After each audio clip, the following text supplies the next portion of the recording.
Cardinal Rosa Chavez stated that the conclave will be held for a very short time, only about 2 to 3 days, to elect the new pope. The conclave will take place in a short time. I think members will reach a consensus. The vision is already very clear about the model of the pope we need in the church and for the world. That is why I think the conclave will be held in a very short time, just 2 or 3 days, said Cardinal Gregorio Rosa Chavez of El Salvador on May 2nd. Cardinal Rosa Chavez, 82 years old, is not eligible to vote in the conclave due to the rule that only cardinals under 80 can vote. However, he has been present at the major gatherings this week, where leading candidates have begun to emerge. The cardinals attending the conclave have not yet been separated.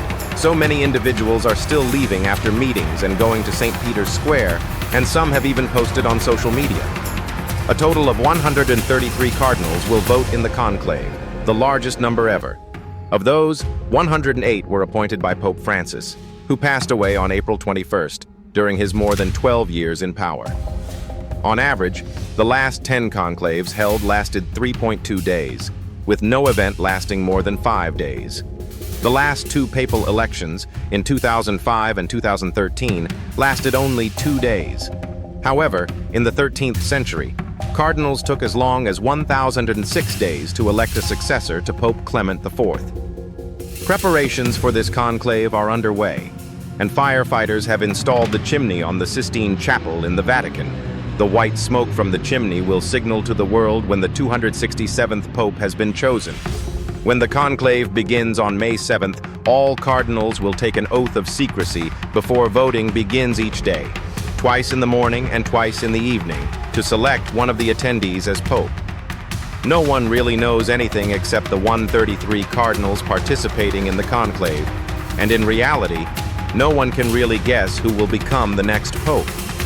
They will continue to vote until 2/3 of the cardinals agree on the chosen pope. The ballots are burned after each voting round, and smoke rises from the chimney atop the Sistine Chapel. If a pope has not yet been elected, the ballots will be burned with potassium perchlorate, anthracene, a component of coal tar, and sulfur to create black smoke. Once a new pope is chosen, the ballots are mixed with potassium chlorate, lactose, and chloroform resin to produce white smoke. The last time white smoke billowed from the chimney of the Sistine Chapel was on March 13, 2013. Cardinal Jorge Mario Bergoglio then presented himself to the world as Pope Francis.